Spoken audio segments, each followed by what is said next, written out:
అప్పుడే మా నాన్నగారు ప్రభు దగ్గరికి వచ్చిన తొలిడి దినాలు. మా తమ్ముడు ఒకడు, చిన్న తమ్ముడు ఒకడు 7వ క్లాసు. మా నాన్న ఒకటి చెప్పాడు, రేయ్ బైబిల్ ఏమని రాస్తుందంటే, నువ్వు తలగా ఉంటావు కానీ తోగ్గా ఉండవు, నువ్వు పైవోడిగా ఉంటావు కానీ కిందోడిగా ఉండవు. ఇదిరా దేవుడు చేసిన మనకు వాగ్దానం. నువ్వు రోజు ఈ వాగ్దానం పట్టుకొని ప్రార్థన చేయి. 7వ తరగతి క్లాసులో నువ్వు తలగా ఉండాలి, నువ్వు పైవాడిగా ఉండాలి. ఆ చిన్నోడు ఏం చేశాడో తెలుసా? రోజు ఆ వాగ్దానం పట్టుకొని మోకరించాడంటే చాలు, తలా తోక తలా తోక ఇదే అనేవాడు. ప్రభా, నేను తోకగా ఉండకూడదు, తలగా ఉండాలి, తోకగా ఉండకూడదు, తలగా ఉండాలి. ఆ చిన్నపిల్లవాడు ఆ ప్రార్థన చేస్తే ఉంటారు కదా హాస్టల్ వాళ్ళు, కోతి మాటలు మాట్లాడేవాళ్ళు. వాడిని చూడటంతో అరుగరే అదిగదిగో తోకగాడ వస్తున్నాడు చూడండి, అదిగదిగో తలగాడ వస్తున్నాడు చూడండి, వెకిలిగా మాట్లాడేవాళ్ళు. వాడు మాత్రం అదే వాక్యం పట్టుకొని తలగా ఉంచుతానన్నావు, 7వ క్లాసులో నన్ను తలగా ఉంచయ్యా. ఆ రోజుల్లో స్కూల్లో ఉన్న గొప్పతనం ఏంటో తెలుసా? 10th క్లాస్ ఫస్ట్ వచ్చినా, 7th క్లాస్ ఫస్ట్ వచ్చినా చెప్పండి, బ్లాక్ బోర్డు మీద తాటికాయంత అక్షరాలతో పలానా సంవత్సరం 1991వ సంవత్సరం 10వ తరగతి 10th క్లాస్ బ్యాచ్లో పలానా అబ్బాయి ఫస్ట్ వచ్చాడు.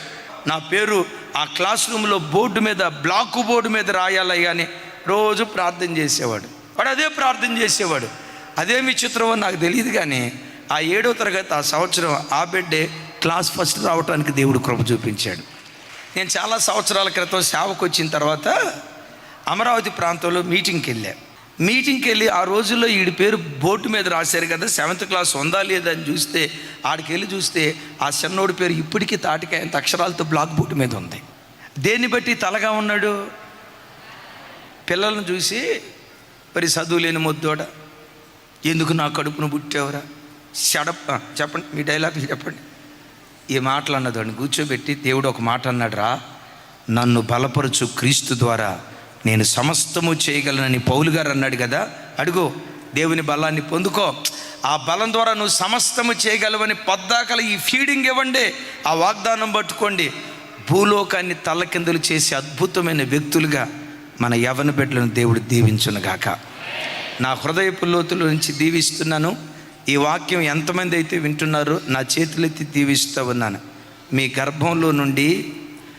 గర్భంలో నుండి భూలోకాన్ని తల్లకిందులు చేసే ప్రవక్తలను దేవుడు లేవనెత్తునుగాక, ఐఏఎస్ ఆఫీసర్లను దేవుడు లేవనెత్తునుగాక, ఐపీఎస్ ఆఫీసర్లను దేవుడు లేవనెత్తునుగాక, సివిల్ సర్వెంట్స్ని దేవుడు లేవనెత్తునుగాక, బ్యూరోక్రాట్స్ని దేవుడు లేవనెత్తునుగాక.